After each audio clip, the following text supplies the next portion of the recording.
অনেক বড় সিদ্ধান্ত।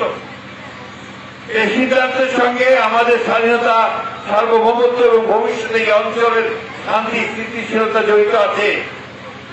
সরকারের উচিত ছিল, দায়িত্ব ছিল এই বিষয়টা নিয়ে সমস্ত রাজনৈতিক দলগুলোর সঙ্গে কথা বলা। আজকে একটা খবর থেকে আমি একটু চিন্তিত হলাম।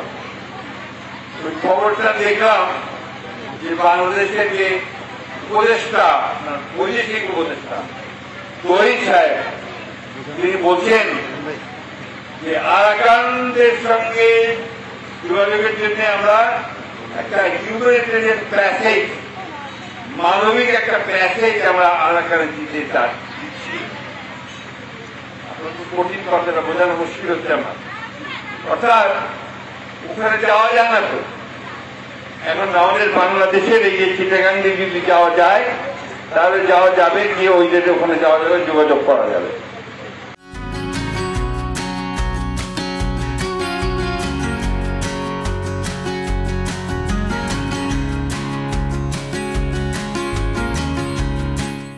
তারা এখানে একটা হিউম্যানিটেরিয়ান প্যাসেজ দিচ্ছে। কেমন ব্যাপারটা কি বুঝাই বলি একটু।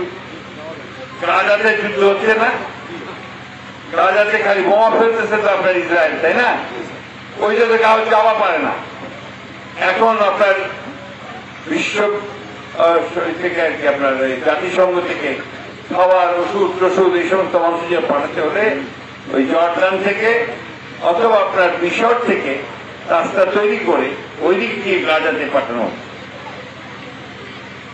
ভালো কথা, এটা মানবিক দরকার আছে।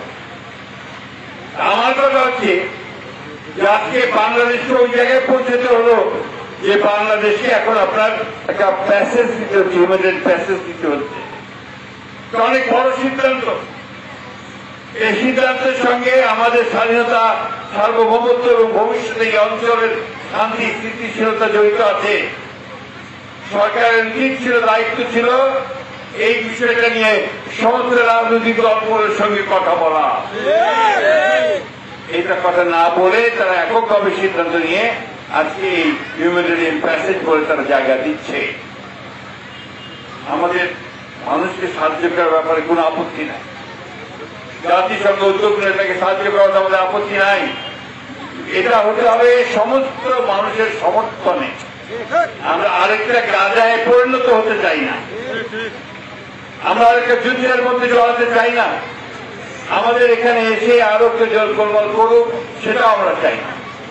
একত্র রোহিঙ্গাকে নিয়ে আমরা বড় সমস্যায় আছি।